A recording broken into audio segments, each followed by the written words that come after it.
Itong si Risa, kung ano-ano na lang ang naisip na paraan para lamang magustuhan ng taong bayan. Meron na namang naisip. Ito ang nakakatawa. Gustong gumawa ni Senator Risa Hontiveros ng isang ekonomiya na hindi magtatrabaho ang mga tao para sa pera. Yung mga nagtatrabaho nga, nangangailangan pa rin ng pera. Problema pa rin, pera. Tapos sasabihin, hindi daw magtatrabaho para sa pera. Parang gagawin yung tamad, yung mga tao. Maganda. Oo, magandang pakinggan yan. Pero imposibleng mangyari yan. Ito sa balita po ha. Nako, maraming natawa dito sa pinagyayaw-yaw na naman ni Risa.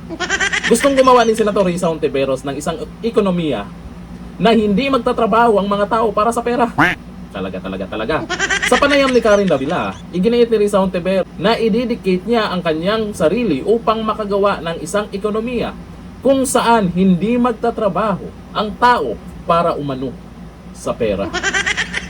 Alam nyo, ang target na naman ni Risa dito, yung nangangailangan talaga ng pera. Ngayon, akala siguro ni Risa ay bibilib agad sa kanya itong mga nagtatrabaho para sa pera.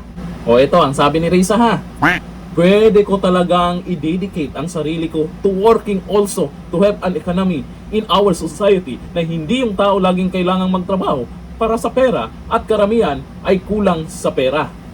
Kulang para mamuhay ng disente ng tao. Pero yung pera na umiikot sa ekonomiya natin, ginagastos ng gobyerno. Ini-invest ng mga private sectors. Mga business people ay nagwo-work para sa karamihan. Alam mo kasi Risa, hindi na po uubra ang pagpapatawa para manalo at talunin si BP Sara. Di ko lang alam kung seryoso si Risa dito sa pinagyayaw-yaw niya o nagpapatawa lang ba. Kasi alam po natin naman, ang Pinoy ay gustong-gusto na ganyan, natatawa, masaya, masayahin ang Pinoy, di ba?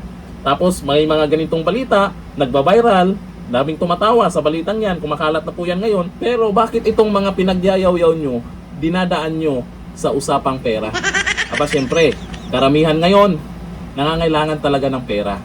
Karamihan ngayon, kahit may trabaho, kailangan pa rin ng pera. Eh sana Risa, noon pa, gumawa ka na ng paraan para mangyari yan. Ngayon pa, na makapag-isip kayo ng kakaiba kung kailan ang eleksyon malapit na.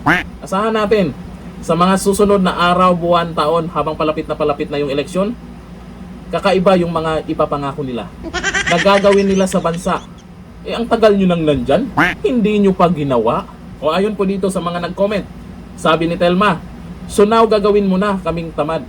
Sabi ni Noven Dawang, is this a joke or imagination? Parehas po yan, malamang. Nagjo-joke siya at nag-i-imagine na rin siya. Ay, sabi ni Dodong, umikot ang ekonomiya dahil sa pera. Paano niya naisip yun? Ganyan kagaling si Risa. Sabi ni Santo Niño Adrian, gawin mong pera ang dahon ng malunggay. Sure ako, buboto kami sa'yo. Papi naman yan. Sabi ni Jorty Filipina, Diyos ko ngayon pa nga lang wala ka nang magawa. Eh wag kami, Risa. Sa mga kakamping dyan, sa totoo lang, kung si Risa ang gagawin yung pambato, naku, malabo yan. Pwedeng si Lenny.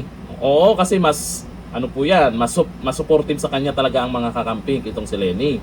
Ang kulang lang kay Lenny, sanib puwersa sa ibang grupo, kasi kung kayo-kayong mga kakamping dilaw lang, naku, malabo talaga.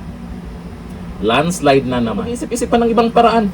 Mag-isip-isip pa ng kakaibang plano o pangako. Pero wag naman ganito. Ginagawa niyong tamad ang mga tao.